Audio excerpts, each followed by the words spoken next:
Hello, I'm Marcus Railton, and this is the ScotsCare podcast. ScotsCare is the only charity dedicated to helping disadvantaged Scots in London through a range of support, including mental health therapy, financial grants, advocacy, sheltered housing for older Scots, job coaching, social events, befriending, and support for children and families. The charity's been running for 400 years to help break the cycle of poverty experienced by some Scots in London.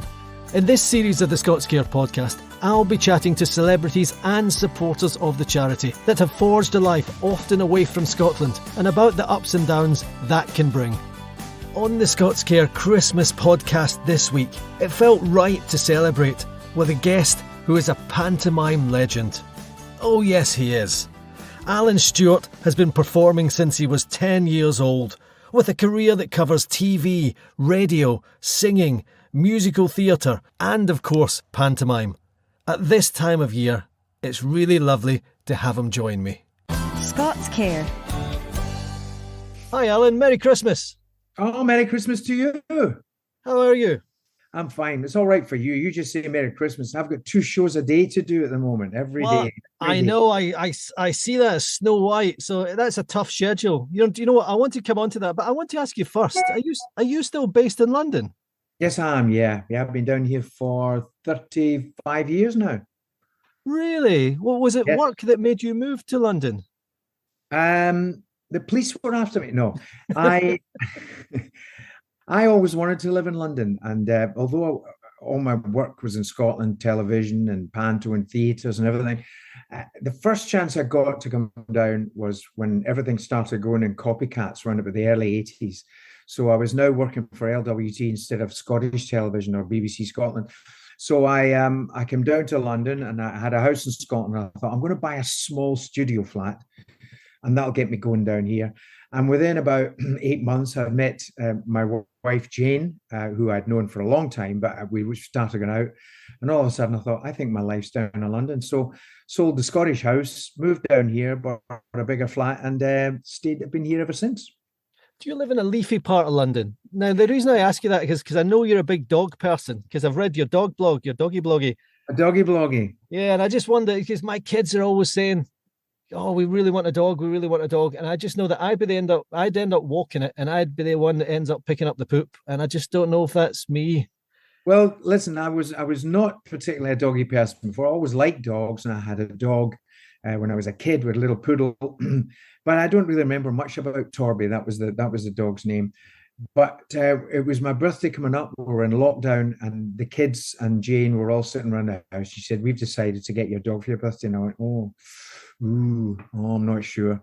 Anyway, I am besotted with Harry, and Jane is besotted with Harry. Our life is now completely and utterly organized by Harry. That's the way the life is. So if you want your life to be organized and to rotate round about the life of a dog, then get it, because it's the most wonderful thing. It really is.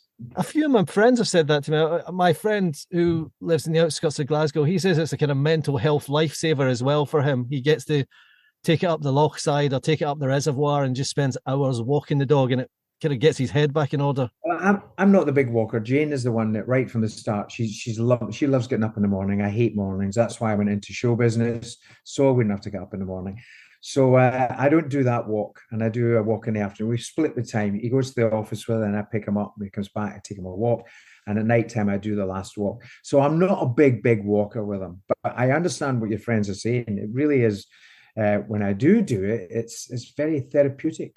Very therapeutic. That's the word I'm looking for. Now, I don't want to sound like a mad fan, but we met years ago, and you won't remember it. I'll tell you when it was. It was back in the 90s, and I was working as a researcher on BBC Radio 2, and Derek Jameson went on holiday, and yes. You stood in, and you know what, Derek Jameson. That was a steep learning curve for me as a journalist and researcher. But you stood in and did do they know me? Something like that, wasn't it? Yeah, and you stood in. I think you stood in for 2 weeks, and it was just so different, and I thoroughly enjoyed it. I was doing Jolson at the time. It was around about 97. Yeah, that's when I was doing Jolson in the West End in the Victoria Palace, and my profile was up a bit, and all of a sudden, out of the blue, "Do you want to take over Wales on holiday?" I went, "Oh yeah," because I'd done Radio Clyde stuff, And this was something really different because the difference with working at the BBC and working on commercial radio is you've got 10 people working for me. And now I find out you were one of them. And Yeah, we had it was researchers great. and scripts written, and it was very professional. And I loved it. I really did enjoy it. Oh, well, do you know what? It must, like you say, it's 25 years ago and it still stuck with me as a great fortnight or whatever it was you did. I really enjoyed working with you. Now, Well, it was different. I did it different, obviously, from Jameson. I also had made little sketches about things that were happening in the topical things that were happening. So it was a little bit of comedy that I did, and I enjoyed it, as I say. But I've always loved radio. I've always enjoyed that medium of being able to create a picture just with sounds and it was carts you used in those days. It wasn't a computer, so you'd make a cart with me talking to myself or something. So yeah. yeah, that was a lot of fun those days. Now, we meant to have this chat a while back, but we rescheduled it because you were off working on a cruise ship. Is that a good solid booking for an entertainer like yourself going on the ships? It is, yeah. I've done it from a way back, early 71. You probably weren't born. And I went on the QE2 and a couple of Cunard ships. And it was something I always enjoyed because it was a place to solidly work because you can either fill a theatre. If you don't fill a theatre, then you go on a ship and you know you're going to fill a theatre because you've got a captive audience. So it was a place for me to work when I wasn't on television. And then I had a few years off while television was really going strong and I was touring the country. But I've always gone back to it and I still do it. I still do maybe 10 cruises a year. And I still work for Cunard. But I've been doing that and enjoying it for many, many years. Yes, I was off on a cruise. That's why I couldn't do it. It came in, it was a late booking cruise. Is it difficult to get peace and quiet when you're on the cruise? Because I presume you do the show in the evening, but then you've got to kind of hang around the ship during the day. Well, that's the worst part of it. Now I've gone from in the early days going on for a month to 3 weeks to 2 weeks, and I've got it down to a fine art. I've got 4 days. I say I don't come on any longer than 4 days. So I come in, I do the show, maybe the day after I've been on for one day. I do it that night, and then I got off the next day and fly home. So that's the only way I'll do it now because number one, don't want to be away from Harry and my wife. Yes. And number two, I get bored stiff on the ship, believe it or not. As much as life is luxury, you're actually on your own, other than talking to the odd passenger here and there. So it does get boring.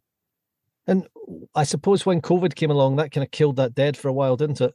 Totally. Yeah. There was a whole 2 years. There was absolutely nothing. I mean, there was no work at all. And I wasn't the only one. Obviously, millions of people were out of work. And it was just getting back to kind of normal, semi-normal this year. At the beginning of the year, everyone was still wearing masks, and I hated it on the ship. It was horrible. It was a strange, strange atmosphere.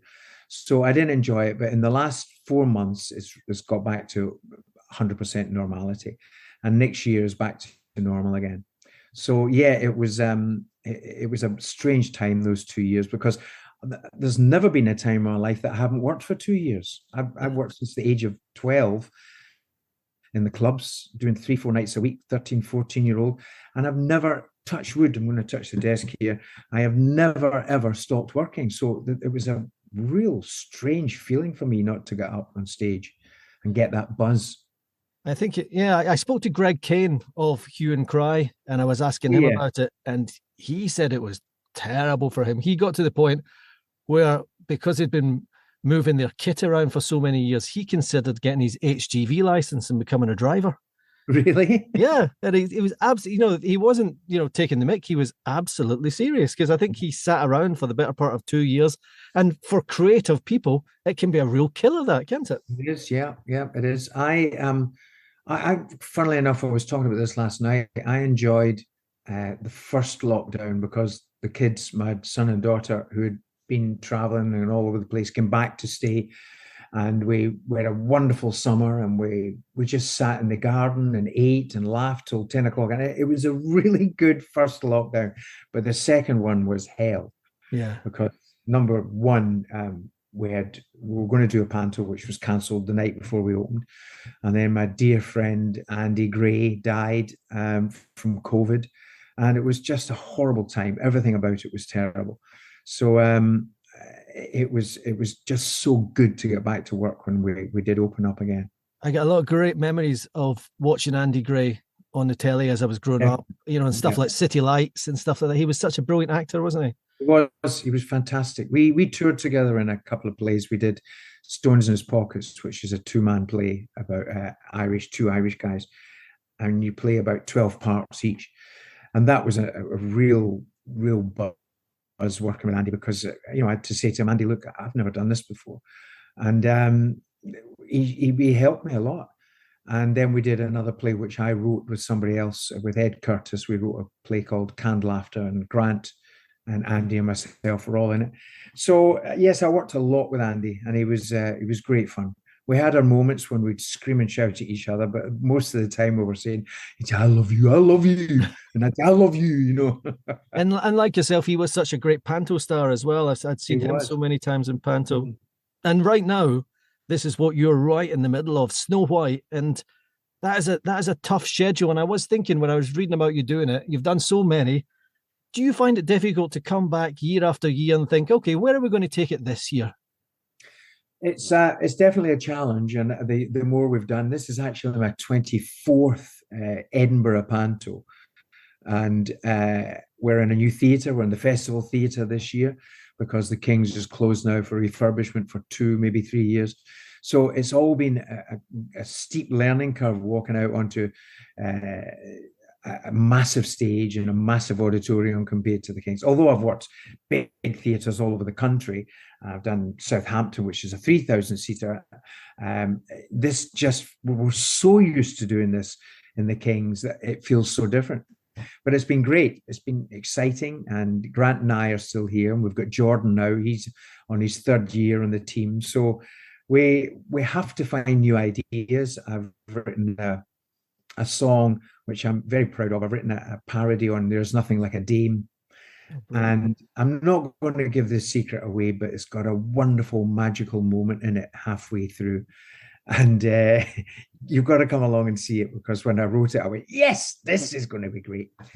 So we've got lots of new ideas, and it's one of the biggest pantos we've ever done, because it's the Palladium set and the Palladium costumes.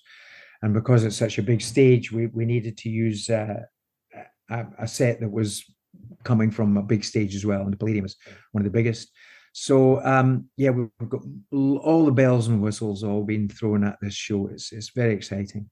Have you always played the Dame, or did you play when you were a younger man? Did you play different parts and then graduate onto the Dame? Because the Dame is it's like the senior role, isn't it? It's such an art to play that correctly. Yeah, well, I played the Jack and the Beanstalks, and I played the Wishy Washy and Buttons. I played all the male parts that there were to play, until eventually I thought, this is silly now. Me as a 50-year-old saying to Cinderella, I do love you. It's just not right. At that time, I knew that once I put a frock on, that would be it. I would not go back to being the principal, not principal boy, but being the comic anymore. And I already had the character, because I've been doing Auntie May since the early 70s. I did her on television for years and years, and I would do her in different comedy situations. So I knew exactly what I was going to do. And as far as I was concerned, it was different from a lot of dames, especially English dames, because they tend to be a man in a frock. I always said Auntie May was a woman, and I played her like a woman. I spoke like a woman, laughed like a woman. And when I'm in her outfit, I think like a woman, I think. And I also think funnier when I'm in her outfit. I can get comedy out of things that Allan Stewart can't get comedy out of. I talk of her almost as another person. And the first time I did it was with Max Boyce in 97. And I absolutely loved it. And I thought, that's it. I'm not going back to being a male anymore. I'll be a woman. Here I am, 24 years later. Social isolation is a big problem for some of the elderly in big cities like London. ScotsCare has a social events programme for older Scots, with Burns lunches and seaside days out to bring fellow Scots together. If you're an older Scot in London who'd like to join our events, give us a shout at info@scotscare.com. There's a beautiful picture of you on your website, and you're at the Barrowlands. For anyone who doesn't know, it's a really famous Glasgow venue, and you're singing and playing a guitar, and you must be 9. or 10, and I showed it to my son, Rafe, who's 9, and he's been in Shrek the musical recently. And I think it's such a beautiful age because when he was doing it, I said to him, "Are you worried about it? Are you nervous?" And he goes, "No, Dad, I'm not. I'm not worried." And then we went through the rehearsals, went through the tech rehearsal, went through the dress rehearsal. And then on the night, there's 300-400 people in the audience. And I says, "Are you nervous now?" And he goes, "No, I'm not nervous, Dad." And I loved that. And when I looked at that picture of you, there's this beautiful confidence because at that age, you don't think about the possibility of humiliation or failure. You just get on and do it. That's exactly the way it was because I was a very, very shy kid. My dad was my manager and was for 25 years. And he would be going, go and speak to, I always remember when it was Lena Martell, go over and speak to her. And I'm saying, I'm not talking to her. I'm staying here. And I was so embarrassed. But put me on the stage, 1,000 people, 2,000 people, not a problem. Straight out there, not a fear in the world. And your son has probably got the same thing. You've got no fear of failing at that time, at that age, because you don't know what failure is. So it was only the older you get, you start to get the dry mouth and the teeth sticking to your top lip, and all these sort of things happen the further on you go because I could go out here and make a fool of myself. Well, so that's it. You start to overthink it. Do you still get nerves? We're talking about a 60-year career here. Do you get nervous, and does it feel like a 60-year career, Alan? Does that seem that long ago for you? It doesn't. No, it doesn't. I've got a terrible memory. People say to me, do you remember, a bit like you were saying earlier on, somebody mentioned to you that we worked together, and I don't remember these things, but I can still vividly remember the important things that I did in my career, working with George Martin at Abbey Road, and I'm now only 2 miles from Abbey Road here where I live. When I went into the studio with him and the Beatles publisher Dick Martin come out and said, I want to sign that boy. And all these things that happened feel like yesterday. And I was only 15 at the time. Yeah. So I can really go back to a lot of important parts of my life. It's the silly things that I don't remember. And probably the 60s, 70s. Yeah, the 70s, I started partying. I made up for lost time because I was always working. I never got to a party. I never was drinking. And all of a sudden at 70, I've now started on television. I'm a bit of a face. I've now got a profile. People are booking me. And all of a sudden I found drink and I thought, oh, I like this, So I partied for 10 or 15 years. And that sort of time is a bit of a blur to me. So there's the before part and the after part, but that middle part was a little bit hazy to me. I liked what you said earlier about you worked constantly. You've got a great work ethic, and I read something that showed me that you were very pragmatic. It says you did you said I did a lot of television for 25 years, and then I didn't do television. And I was thinking, was it a case of the offer stopped for television, or did they want something different at that point that wasn't quite what you were offering? That's exactly what it was. I had done my own series for 10 years on STV. I had then moved on to LWT with Copycats, and we did 3 or 4 series of that. Then I got Chain Letters quiz show. Then there was the World Varieties and all these things. And I was doing everything. And then it was like overnight. I had 3 series in the book. One was another series of Copycats. One was a show called In Company, I think it was, with Aidan J. Harvey. And the third one was a quiz show on Scottish television. And all of them in 3 weeks were gone. LWT changed the head management and they came in and said, no, the old regime's out. We're coming in with a new young alternative comics. Another head of Thames Television left and I was out. And the Scottish television one was cancelled because they didn't have the budget. So it was a really strange time. And fortunately, the 2 television series that were cancelled paid me. So financially, it wasn't a problem. But I just thought, oh, times are changing. And a friend of mine called it, you're a spat maker and nobody wants spats anymore. He said, so you better find something else to do. And it wasn't long after that, I went into musicals and I just went back to being on the road and being on cruise ships and doing theatre. So I knew I'd had my run and it wasn't a problem to me. I just kept working, never stopped. But it's television such a, I don't know what the word is, whimsical, or I was talking to an actor recently and he was in Star Wars and he was in the new thing Andor on Disney, and he was in Rogue One, one of the Star Wars movies. And I said, "That Duncan, that must have set you up, you know." And he said, "After I filmed Star Wars, I got no work for a year." Wow. And I thought, I cannot believe. And he says there are so many good actors that he's surrounded by who don't get the work that they are deserving of. And I suppose you must see this with all the people that you must see people that go, well, I don't know why they've succeeded, and maybe they should have succeeded. Do you see it as it's so arbitrary? Well, it's show business is such a weird thing. I mean, for when I started at the age of 12, 13, and then really started when I left school working 6 nights a week, I couldn't understand why I wasn't making it, because I was ripping the clubs apart. Everywhere I went, they put me on top of the bill. I was getting the most money of all the club artists. This was all around Edinburgh and Glasgow and Fife. And as I say, the work in those days was you could work every night of the week for months and months and months.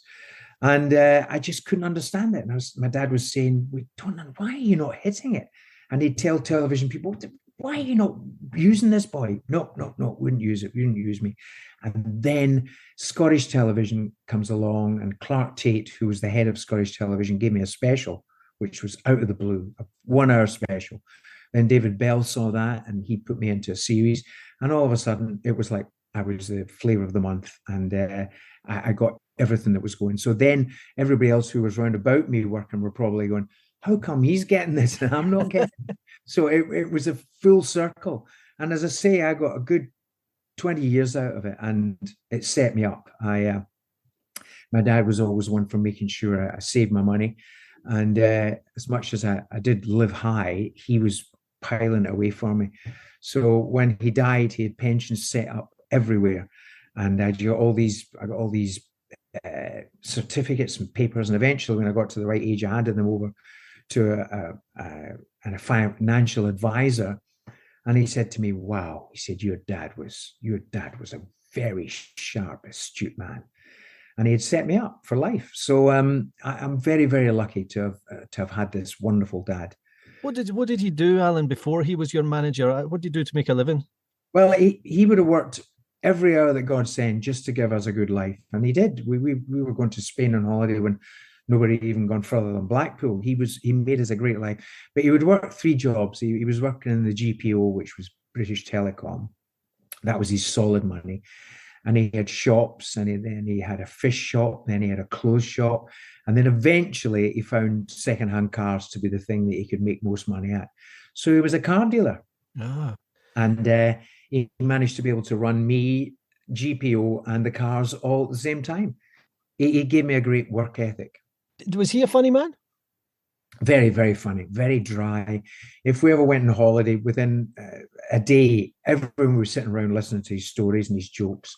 He loved jokes. And it was him that started writing material for me, because I was just a singer in the beginning, a singer-guitarist, or a get vok, as we called it in those days. And he would write stuff and say, "Try this wee line. It's just a wee joke I remember," and I would do it, and I get a laugh, and I go, "Oh, I like this." And then he said to me, "I think you could do impressions." So he started pushing me towards impressions, and that was where everything changed. When I started doing impressions, that was when TV opened up, because it was very big at the time. And he was instrumental in getting me my first record deal, getting me my biggest television show, which was Sunday night at the London Palladium, which was 26 million people watched it. That changed my career overnight as well. So he was a wheeler dealer, and he knew how to get indoors, and that was how he got me into everything that I did. ScotsCare has a dedicated employment service to help people back into work. Our job coaches can help with skills ranging from writing a CV to building confidence in interviews. Job applications can be tough, and we're here to help with this too.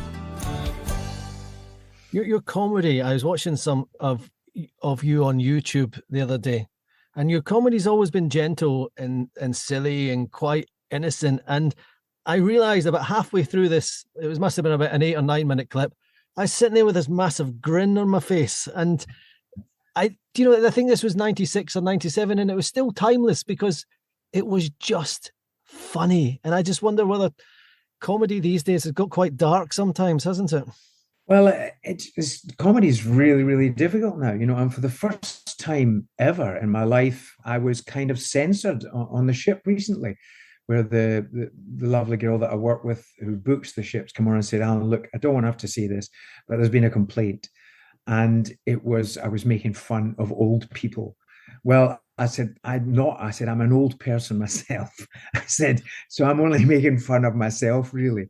And all I was doing was the way they walk and the way they do things on the ship. But I said, look, I know we're living in a different world now. I said, I will take these bits out. It amounts to about 3 minutes in a 50 or 60-minute act. I said, so it's not a big problem. I have to say, I put them back in again because after I thought, this is stupid, and I've had no complaints. But people can complain now, and that's what Twitter's about. People are allowed to say anything. People are allowed to cancel you, and there's got to be a backlash soon because we've gone to the ridiculous lengths stopping people doing comedy and saying things. Yeah, I do worry about it. I said this to many people. I worry about it for my children. I've got 3 kids, 13, 9, and 4. And my 13-year-old, I think he's scared of saying anything. And I also say to him, you got to watch what you put on social media, Noah, because it could hang around there for the next 25 years and come back and bite you on the arse at one point. Definitely. That's the thing. I mean, it's not as if you just say it now and that's it. I mean, people delve back into what you said years ago. And if they delve back into me, I'd be in real trouble because I was part of the scene that was the Bernard Manning and the Frank Carsons, who were all doing jokes that were now deemed as racist. Yeah, there's a lot of stuff, that culturally inappropriate. So I was talking to someone recently about films that were made in the 80s, and they were saying, well, should these films now be cancelled because they are now seen as being culturally inappropriate? And I was thinking, I don't think you can go cancelling history. That, when you start burning books, it never ends well. Well, the very first thing that started was when I was doing Jolson the first time round. I blacked up. That was in 1996. And it was only for about three minutes in the whole show. And nobody really bothered then. That was it. And then next time round about 2005, 6, we couldn't do it. And now I don't even think I could do Jolson, even the story, because people go, oh, no, you can't talk about this man. This man was a racist. He wasn't a racist. That's what you did in those days. And all I'm doing is creating history and showing what happened in those days when he was in show business and the biggest entertainer in the world. So it has made a big difference to our comedy life. There's no doubt about it. I think Jolson, because I saw that back in the 90s as a long time ago. That was the first time I think I realized you could I could really sing, Alan. You could really sing, because I thought before when I saw you in Panto and stuff, I thought, oh, there's a guy who can sing. And then I saw you in Jolson, and then I watched a clip of you just the other day again on YouTube doing a Freddie Mercury impersonation. Oh, and it was bloody superb. I just thought, oh, you've nailed that. It was the one where you do Freddie Mercury and Montserrat Caballé. Yes. Superb. Yeah. It was that was one of the big numbers. In fact, I get excited every time I hear a big duet's coming out, and I get excited. Elton John, Britney Spears. I thought, oh yes, this is going to be a big duet. I'm going to be able to get a new up to date something. And then out comes a song which is, you wouldn't know if it was Elton John or Britney Spears. So that was another one. I'll just wait for the next Barcelona to come out. It's been a long time. It is. Now you were doing live from Her Majesty's. I know this is a random question. I just wanted to ask you about it. When Tommy Cooper passed away, that must have been something that's etched on your memory. Well, actually, it's wrong. I think it says it in Wikipedia, and I've never. But I didn't. I did the week after Tommy Cooper died. Oh, that's interesting. It was Les Dennis and Dustin G who were standing at the side of the stage waiting to come on when Tommy Cooper slid down the curtain and died, which incidentally is the way I want to go. I want to be in my frock as Auntie May. I want to go, bang. Dead, oot, carry me out, and that'll be it. That's my gosh. Look, let's talk about life. Let's talk with my dress on. That's what I want. That's what I want. Let's talk about your children. You've got 2 children, Kate and David, and they're both hugely successful in their own right. Did you ever encourage them to take a more stable path through life, to say, don't go into show business? No, I didn't, because the funny thing was, as much as my dad was my manager and helped me in every way, he still always said you have to have something to fall back on. So I stayed in school till 17 or whatever it was, 17, 18, got hires and got O levels. God knows why. I've never used algebra in my life, and I don't intend to. And I was different with my kids. I always remember going up to school, Jane and I going up to David's school, and he was about 10 or something. And the teacher, chemistry teacher, said, Mr. and Mrs. Stewart, he's just not quite grasping this chemistry. He said, so what I'd like to do is keep him back half an hour after his class. He said, and I'll work with him. And I went, can I stop you there? He said, yeah. I said, you're wasting your time. He said, what do you mean? I said, he's never going to use chemistry. Trust me. But Mr. Stewart, I'm willing to give my time. I said, no, trust me. You're wasting. He will never use. And I could see Jane looking at me. I said, what are you doing? But I knew behind me, David would be thinking to himself, thank you, Dad. But I knew he wasn't going to do that. He had show business in him, as Kate did from the age of 5. I could see it. Yeah, Kate, am I right in thinking Kate's a singer, and David, who he's done very well as a singer-songwriter, now lives in LA. Yes.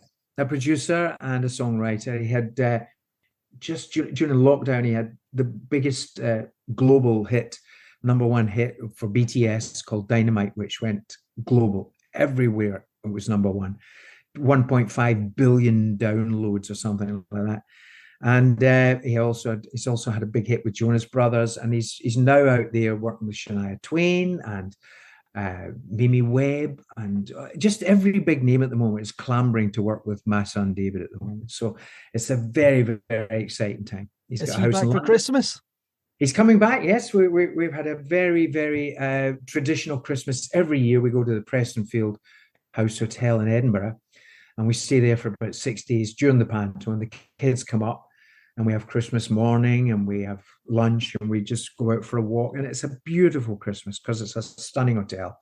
So they're coming up. My daughter, Kate, she's got a new recording deal. She's been working on that. The lockdown killed that stone dead in the beginning, but she's getting it back up to speed again.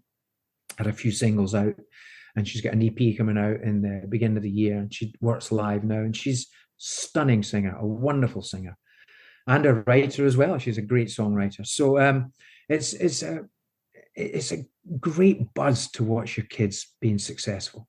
And David has moved much further than I ever expected him to go. I knew he was talented, but he's just gone way beyond my dreams.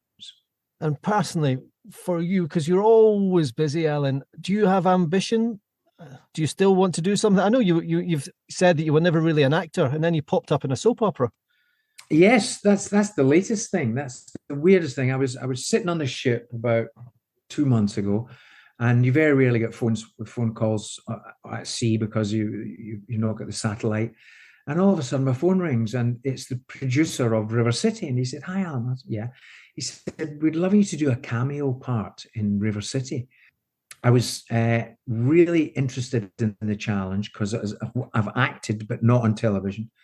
So I really spoke to them, and they said, well, here's the script. And I said, can I change it? They said, change it as much as you want. We want you to make it humorous. So I rewrote the script and sent it back, and they went, we'll love it. We'll love it. So they went with my script. Oh, brilliant. I mean, that's bloody cheek to say to somebody, a television show that's been going for 20 years, can I write my own script? And they said, yes. So I went up and did it. The first day I was a bit like, I felt rabbit in the headlights. I've been told since, no, I wasn't. The second day, it kind of clicked in, and I realized how to go about it and what to do. So time will tell. It goes out beginning of December, I think, and you will see it. In fact, you may have seen it already, or maybe you'll get it on catch up or something. So you'll be able to say to yourself, nah, he's not an actor. I doubt it. I bet you're brilliant. Yeah. Do you know what? The final thing I'd like to ask you, Allan, I think if you could peek over the shoulder of 17-year-old Allan Stewart now, is there anything that you would say to him, do this differently or change this or go in this direction? Any advice you'd give your younger self? I think I would say that those years that I talk about being a bit hazy, that I got a little bit, as well as hazy, I got a little bit lazy, and I didn't change my act much. And I tended to be living on my success. And I think if I looked back on it, I would say I would love to have the work ethic that I had when I met Jane. Once I met Jane, I stopped partying, I settled down, and I thought, right, and I started again. And that was when the real sort of way of working came back to me, like it had been in the younger days. So I don't regret all the partying and having fun and having a great time and traveling and all, just thinking about living the top life. I don't regret it because it was a wonderful part of my life. But I think I would like to have said, work harder in those 10 years, which may sound ridiculous because I never stopped working. But I was not working as hard as I should have been. That's the one mistake I made. But then again, I always look at it and say, well, if I had been working harder and doing more television, I might not have met Jane. I wouldn't have had my children, and I wouldn't have, with the sliding doors moment, I might have missed my chance of meeting Jane. And Jane has been the most incredible wife. We don't argue. 35 years married, we don't argue. We got on great. I love her sense of humor. She's the only person that really makes me laugh. And I'm very, very lucky. So 17-year-old, maybe work a little bit harder in those 10 years. Allan, it's been brilliant talking to you. Thanks for being on the ScotsCare podcast today. My pleasure. I love talking about myself, so it's never a problem. Have a great Christmas. Thank you, and you too. See you later. Bye. ScotsCare is a charity helping disadvantaged Scots within 35 miles of Charing Cross with financial, practical and emotional support. For 400 years, it's been a shoulder to lean on for Scots away from home.